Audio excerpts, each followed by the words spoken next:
Hey everyone, and welcome to this week's episode of the Next Move Group's We Are Jobs podcast. My name is Allie Marie Watson, Executive Vice President of Next Move Group, and today co-hosting with me is our co-founder Chad Chancellor.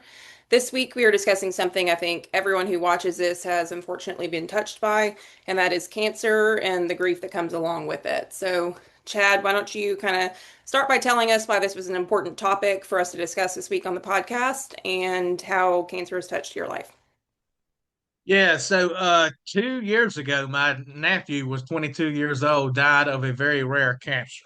And as he was passing, and we knew he wasn't going to make it, we actually raised money for him to go to clinical trials because unfortunately, we're never going to cure this miserable disease if there are not clinical trials had to figure out what works and what don't work.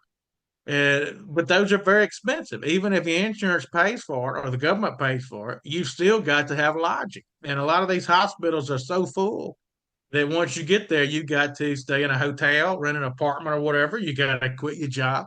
Very expensive.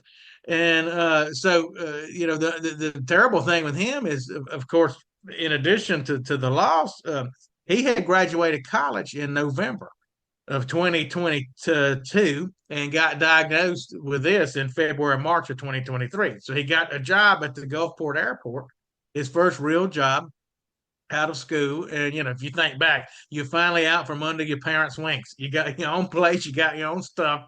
And then a month later, he's hit with this. And now his mom and daddy's having to pay for everything. And I say that because we actually did a GoFundMe for him, and many economic developers donated to that years ago. And the money that ended up not getting spent because he passed so rapidly, we couldn't even spend it all. He died so fast. He only lasted 4 months with this. That money we've now taken into a foundation to help others, which we'll talk about later as we go. But it seems like now, Allie, more people than ever are getting diagnosed with cancer just about every day. When I was young, I don't remember people having cancer. I mean, my dad's one of 10 kids. They all died from heart attack and diabetes, every one of them. I don't know of any of them that had cancer. The only people I can think of had cancer, maybe had lung cancer from smoking too much. Right. And now it's so common. My best friend's wife just died of breast cancer. She was 38 or 39. And so people, just every time you turn around, people are getting it. And so, I enjoy talking about Lane. I think it helps with grief, and if anybody hears something from this that it helps them, or even to know the financial resources that are out there, then it's something that I like to do. His birthday is October 16th, and so we're using this for our show this week in order to honor him for his birthday, to talk about him, and hopefully give others hope if they're in a bad situation. Yeah, so you mentioned his name is Lane. Why don't you tell everyone? Because I know some people were watching or listening whenever Lane was going through cancer and you were keeping people updated. They were donating. But for the people that have never watched our podcast before, why don't you start by telling us a little bit about Lane? Yeah, he was 22 years old, raised in a rural Mississippi town, and went to Louisiana Tech. He loved flying. His uncle flies big planes for, I can't even remember if it's FedEx or UPS, but one of the international, and he does international routes. And that got Lane interested in that. And so Louisiana Tech has a great aviation program over in Ruston, Louisiana. So Lane went to that and got his degree in aviation. And he decided he liked working at airports more so than he liked flying airplanes. And so he got a job at the Gulfport, Mississippi airport. Interestingly, he was only there a month or two till he got diagnosed. And when the talk got out about him being sick, a lady that works for economic development in Gulfport reached out to me on LinkedIn. And she said, Chad, I understand Lane Chancellor's your nephew, and I've heard that he's sick with cancer. And I just wanted you to know that I meet him at this monthly breakfast. There's some monthly breakfast in Gulfport with the mayor and all these people. She said, I just loved him. She said, he's made an impact on me just sitting beside me for the last 2 or 3 months worth of breakfast, the few he could go to before he got sick. And so, he just had one of those type personalities. Anybody that met him liked it. And but I will tell you, what I admired the most is how he handled the diagnosis. You never seen anybody handle anything so bad. If you ever think you're having a bad day, you have a bad day at work, you lose a customer, mess something up, your boyfriend breaks up with you, whatever. Rest assured, it ain't like hearing at 22 that you got cancer and you're gonna die in the next 4 or 5 months. And the way he handled that, and we might talk more as we go in. I think about it now. When I get mad or I'm having a bad day, I go back to that. And I will just show you. Let me share my screen, and I'm going to show you an example. This picture, and I got to share a different one because I don't want this to be the one you remember. July 14th, this is him with his boss at the airport. The Gulfport Airport had a little party for him. He had come home from Houston and told there was nothing else to do. He was going to die. And look at the hat he's wearing. Can you see my screen good enough to read it? It either says blessed or, yeah, blessed. Yep. It says blessed. Mm. It says blessed. That's the way he handled the whole thing. Can you imagine being told at 22 that you're about to die and wearing a hat around that says blessed? That's the way he handled it. I was in the room with him when his father's the one told him of how bad it was because his dad's a nurse practitioner. So he knew how bad it was. His daddy's the one told him, you probably got 6 months to live. Kind of found out he didn't live before. And Mm. I was in the room when his daddy told him. I didn't want to be. It was his daddy and his mama, and I was with him in Houston. And my brother said, "No, come on in. You're part of the family." And I didn't want to be in there. And when my brother told him what it was, of course, my brother broke down when he told him. My nephew, he kind of coughed a little, like it stunned him. He did not cry. My brother told him, said there are clinical trials, probably not going to help you at all, would make you incredibly sick from the chemo. But I think there's a clinical trial in Houston we can get you in, and it may help you, but probably won't. I don't want you to get false sense of hope. Uh, and my nephew said within a minute of hearing this news, if studying me in a trial will help somebody else, I'm willing to do it. That's what he said. And then wore this hat. Now, I don't want this to be the last. I want you to see what it looked like before he got sick. Following this visit with the Gulfport Airport, he came to my house this very same day with that very same hat on. When I met him at the elevator and saw the hat that said blessed, Allie, it nearly knocked me over. I It can nearly knocked me over. imagine. Uh, this afternoon, when he got from that airport, he came to my house, and I live at the beach. We sat on my patio, and my brother and niece were there, and they wanted to give us private time for whatever the reason. And so Lane and I visited for about an hour on my airport. And Ali, he said the most profound, elderly advice. I mean, one of the, I mean, he was more worried about me than himself.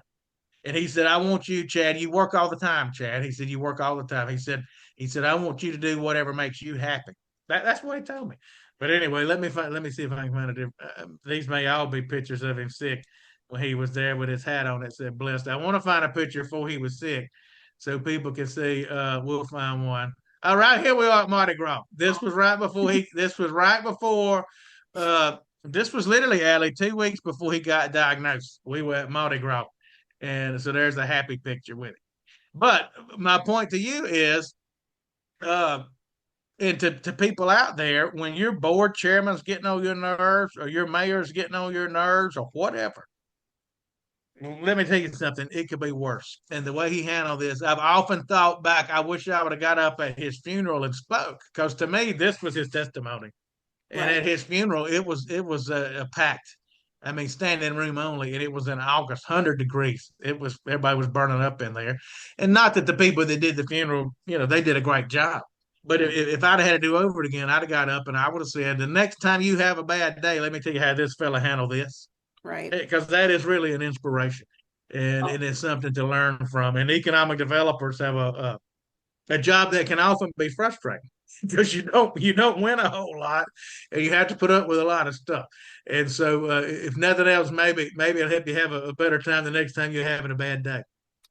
well, and kind of what you hit on there at the end with it just being standing room only at his funeral, and obviously you and I now being friends and knowing each other whenever y'all were going through that, and just hearing some of the stories you shared, it's obvious that he inspired a lot of people. And what are just share a couple of those stories that you heard or ways that he inspired others. I mean, you just gave your own testimony with him wearing that hat and being so strong, but what Yeah, are some other yeah. ways? Well, so the airport folks came. And remember, he only worked at that airport for a month or two before he got sick, and they came. And one of the stories I heard, there were two. girls that worked there from overseas. I don't remember where they were from, but they were from overseas and they worked at the Gulfport Airport and could barely speak English, so didn't have a whole lot of friends, I guess. And they made sure when they came through the funeral home to tell me that Lane had become one of their best friends. Oh. He's seen after them. He's seen after them at the airport. They drove the funeral home where we had his funeral is 2.5 hours from the airport. They drove up there on their own and made sure to let me know that.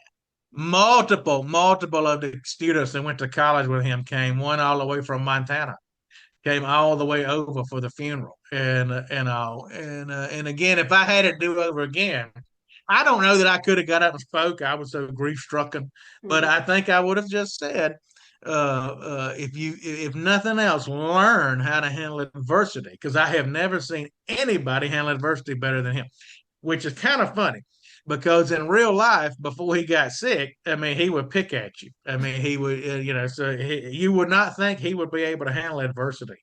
And then when he faced the greatest adversity in the whole wide world, I never seen anybody handle it so well. And so to me, that's the last. And I still think about this now. I mean, we face adversity all the time. And when I feel myself getting a little upset, I'll just remember, well, think about how Lane handled that. And so it really is an inspiration that I will never forget. Mhm. Well, with that, so it's been about 2 years since he passed away. How would you say, what ways has him passing away changed you, and how have those feelings or emotions, grief, how has that kind of evolved over time? I don't know that people really can figure out all the ways it changes them because you're in the middle of it, you know. I do. He sat on my patio that same day as I showed you him at the airport with his boss, and they had a little party for him. And he sat on my patio, and we had a discussion an hour to an hour and a half long, of which he was my mentor. It was like he was a 70-year-old mentor, and he was asking me questions. And he started out with telling me that he had everything right with the Lord, and for me not to worry where he was going. He was at peace with it all. Now, he died 2 weeks later. He did not die 2 years later. 2 weeks. That's how close he was. Matter of fact, 2 or 3 days later, he went down significantly to the point that it was bad. But anyway, he asked me questions. Chad, are you happy? Are you sure you're happy? You work so much. Why don't you do this or this with your company? Well, it was almost as if the good Lord had told him the things he needed to ask me. He was counseling me. He said, I'm more worried about you. He said, than me. He said, I really think this is going to be hard on you. That's what he told me. And he wasn't crying at all. And, so I think the ways this changed me is yes, prior to that, entrepreneur, you obviously care about business. And so prior to that, uh, I don't say that I don't care about business now, but I think it's different priorities. It is not teetotal number one for me like it used to be.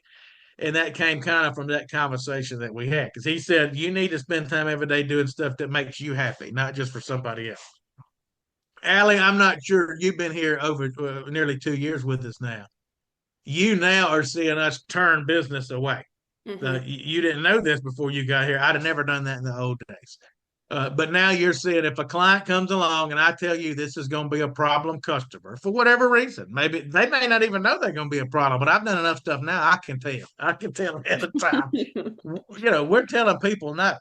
And we're not telling them no to be arrogant or cocky. We're telling them no because of the conversation I have with him. And that is, Chad, don't take on stuff that you don't enjoy.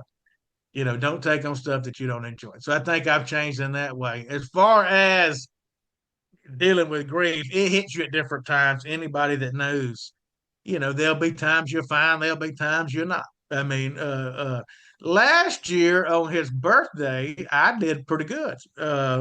He passed on August 1st. That's tough for me for whatever reason. But now this year it may be different.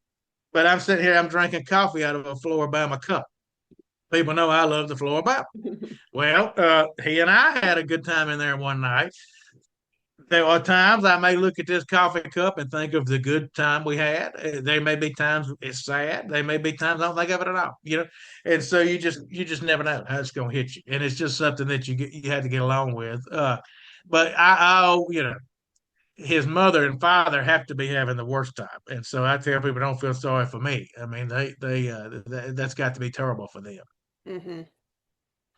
Well, in honoring his memory, how have you kind of found ways to channel that grief and some of those emotions that you feel into positives? And I know that we talk about Lane a lot and share his story, but how are kind of what's the positives that you see have come out or that you've started doing to honor his name? Well, one of the things that we did when he was sick, we had a GoFundMe for him because what happens if you get sick with cancer and they get you in a clinical trial? Many of these clinical trials, you have to travel to somewhere. Mm, Houston, Jacksonville, Minneapolis, Chicago, according to what part of the country you live in. But you have to go to one of these big city hospitals for the trial. Allie, the hospitals are full up. They may have a hotel for their guests, but it's full. Like in Houston, I don't remember, we were at MD Anderson, and I don't remember the name. But the MD Anderson has its own hotel for people, but it was teetotally full. mm, So they had to rent an apartment, and it's very expensive. And unfortunately, a lot of these rare cancers hit young kids. And the particular one that Lane had, most of the people, only 200 in the world get it a year, but the majority of them are from age 18 to 30. It's something about being a young adolescent. Now, you can get it when you're older, but the majority are 18 to 30. It hits people who don't have any money saved up yet, don't have any sick leave time saved up at the job. It's a financial burden. And I would have never known that until I went through it, until I saw somebody go through it. So, right. like Lane, they literally got a furnished apartment in Houston. His mother was a school teacher. She basically didn't teach school for 4 or 5 months, moved out there with him. The airport was very generous. People gave him of their sick time, but it's a financial burden. And so we had a GoFundMe, and I don't know, people donated 40, 50, $60,000. I can't remember now off the top of my head. And unfortunately, he passed away so quickly, we didn't get to use it all because I mean, it hit him so fast. So what we did with the money that was remaining, we partnered with Rally Foundation, which is a group out of Atlanta that supports cancer research for children and young adolescents. And Rally Foundation, we actually met through, we did an executive search for Florida West, Pensacola, Florida. And the chairman of that group is a guy named David Bear. And his sister works for the Rally Foundation. Mr. Bear, learned of Lane passing and called me and told me how much he was thinking of me. We were just chatting. And I told him, I said, yeah, I said, I'm going to have to start a foundation with this money we've got because Lane would want us to help people. And I said, but I'm just not emotionally ready to do that yet. I mean, Mr. Bear called me 2 or 3 days after it happened. He said, Chad, don't do that. He said, my sister works with Rally Foundation, and they're the best group it ever was. And they've got all these connections already, and their board members include Coca-Cola and Delta Airlines and University of Georgia football players and all. He said, why don't you work with them to start a fund, and then you won't have to do all the administrative stuff. And I said, gosh, that sounds great to me. So we worked with them, and they told me that it came along at a great time. They said, Chad, the number one impediment to clinical trial research is the cost of travel. It's Mm, the cost of travel, getting people there, lodging them, and all of this kind of stuff. They said, so we already been thinking about this. They said, so if you would donate the money and put into the fund, we will also put in money from the rally into it. And then we already have all the connections at all the hospitals. So we're going to be able to get this out to people who can use it. So we did. We put every penny that we had in it. And additionally, we've raised additional money. When we have our Mardi Gras event, we put some of that money in it. And we'll have certain days of the year where if we sell a video, we'll put it in it. And we're now able to help all of these kids. So actually today, I'm going to read this off to you. I emailed the Rally Foundation and told them that I was going to be meeting with the family on Lane's birthday. And were there any other kids that we had helped? And this is what they wrote me back. I hadn't even had a chance to read it yet. So you're going to be here to he said, we're helping, I'm not going to say the last names, but Owen is fighting CNS melanoma. I don't even know what a lot of these cancers are. Nora, we're helping in Philadelphia, CAR T treatment. She's there right now getting her port removed. They put a port in where they can do these. Two family, Rupi is fighting Wilms tumor, 3 years old. Radian is 6 years old, fighting Hodgkin lymphoma. So these are just three examples of folks that right now we're helping pay their travel while they're there. Because a lot of times the government will pay for the trial itself, or your insurance will, but nobody's going to pay your hotel stay. Uh, and so, these are just an example. So we probably help now between 15, 20 kids. These are just the three she sent me today. And but I mean, before that, there's been 10 or 15. And so that's certainly good has come of it. Lane loved little kids. So, I mean, he would love the idea. One of these kids was 3 years old. When when uh when we first started talking about the foundation, we thought we would help people who had the same cancer as Lane had. It was called nut midline carcinoma, but only 200 get it in the whole wide world. So Rally Foundation said, we can do that if you want to, but if you would rather, we can open it to any child or young adult with any cancer who is having to travel for a trial. And we talked about it and said that's what Lane would want to do because he loved little youngins. And he loved the idea that we were helping a 3 year old. And so I say that to tell people that if you know of folks who are sick with this, let us know and we'll connect you and try to get you funded. We're spending up to, I think it's $5,000 per kid per year. And if they have to do it 2 year in a row, we can do it 2 year in a row in order to help them travel. Well, that was going to be kind of my next question. Just, I guess, for listeners who might know somebody or be moved by your story and relationship with Lane, what is one way that they can get involved with this charity or similar efforts just to kind of help make a difference in these? You go to our website, thenextmovegroup.com. Right at the top, you're going to see a link called Lane's Cancer Charity Foundation, something like that. If you click on it, you can go to a page where we have him and his story, and I've got a little overview there.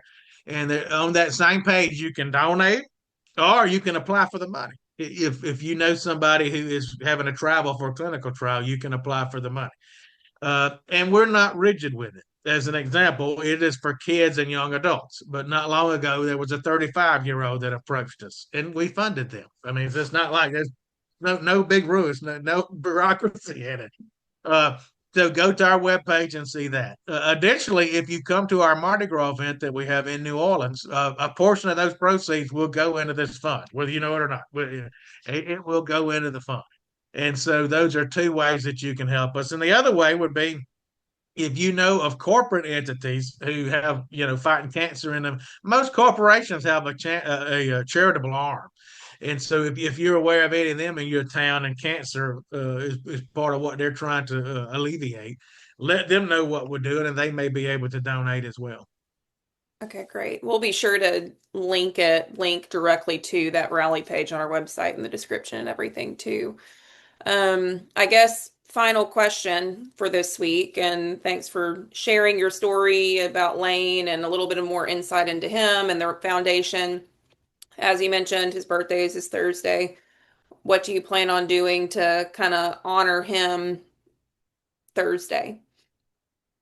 Thursday, I will go to Mississippi. I have not talked to the family yet, but typically on August the 1st, which is the day he passed, and on his birthday, we have been meeting at the cemetery and releasing balloons, which interestingly, on August the 1st of this year, when we released them, now I'm from a little old bitty town of 900 people. You don't just have airplanes flying around. Matter of fact, when I grew up, I don't know that I ever remember any low enough to the ground. You might see one way up there going to Atlanta, you didn't see them down on Alley. On August, remember now, he was airplane. On August the 1st, we released the balloons at the time he passed, 11:07 or something like that. The balloons go up. I swear to you, within 15 seconds of the balloons getting out of the way, because they would have run into the plane, and I don't know what would happen.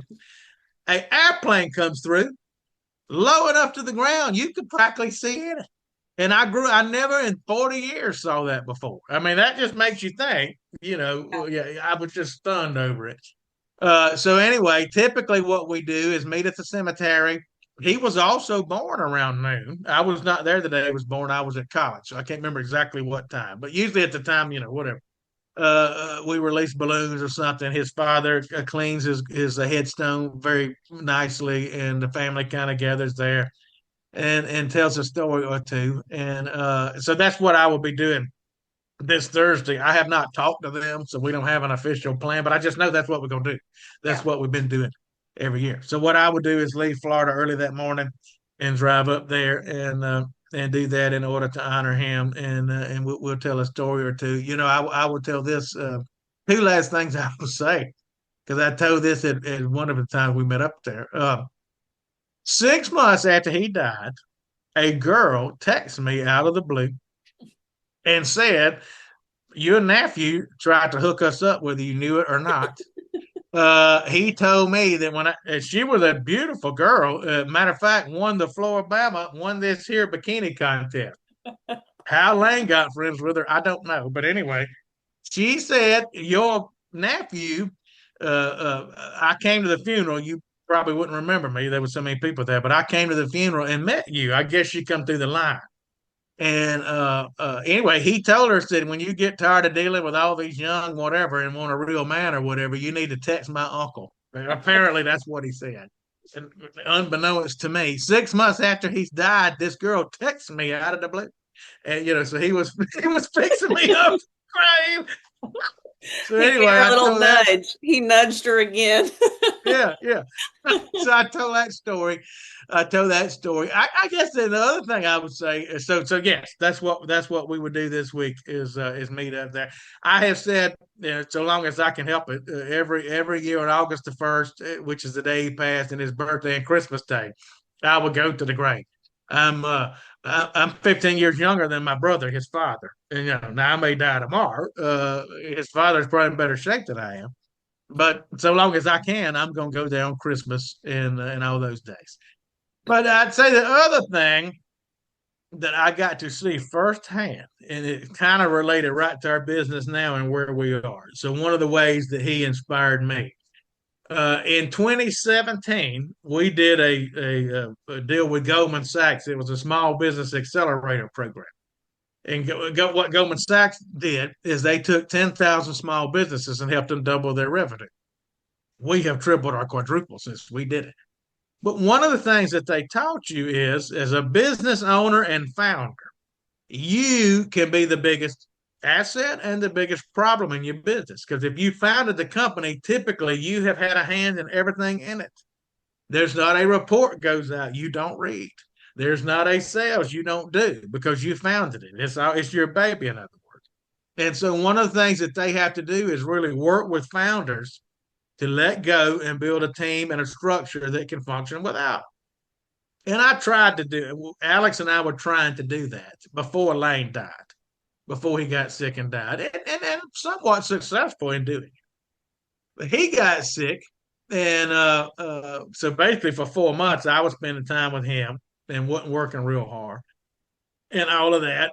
I had to watch his mother take off from school. She was a school teacher, take off for months. And everybody, run and do.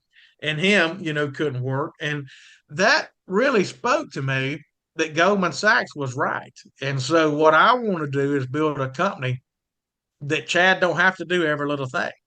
If I need to go, Lord knows I hope we don't go through this again. But if one of my family's sick and I need to be there for months on end, then I need to be there and the company needs to run. If I get sick, it's nothing says I won't get sick and be laid up, for months on end. This company needs to run. And so I'm more committed than ever. And most founders never get over that hump. Most founders, because they founded the company. Think of the guy with the oil changing business. He's out there changing the oil because nobody changed it as good as him in his own mind. That's what stunts most founders' growth. Goldman Sachs taught me. It's not that we're right or wrong. That's just how most entrepreneurs think. So they had me serious about building a company that could work without me, and we've been steady along our way. But after this happened with Lane, I'm more committed to it than ever, and I mean I'm really committed to it. And so I mean I want to credit you. I've seen tremendous leadership out of you over the last 3 or 4 months. You're really taking charge and doing stuff now that I'm not having a part in. And even now, I'm finding our team will update me on something, thinking, "Well, Chad's going to need to know that he's the founder of the company," and I really don't even want to know it. Just going to just, But I think a lot of that came from watching what happened with him. And when you sit there and see that, business ain't that important. This little decision over that we want to have our color red or blue ain't that big a deal after all. Right. And so I think in a way that has changed me and just further reinforced what Goldman Sachs taught me. But also for customers and clients who are used to dealing with me all along, they need to know that they're going to be dealing with you in many instances and others, because purposely I'm trying to untangle myself from all of this, not because I'm not interested, but because that's the best for the long term. If I get sick or if Hmm. another family member gets sick, so that everything doesn't run through me. And I think we're well on our way to doing that, and he has a lot to do with Well, thank you for sharing more about Lane, especially for those that aren't aware and about the Rally Foundation, because like just the few that you listed off that we've been helping more recently, it's really impacting people's lives and their ability to continue getting treatments that they needed. So thank you for that, and happy early birthday to Lane. Safe travels to you whenever you drive to Mississippi, and thanks everyone for tuning in, and we will see you next time.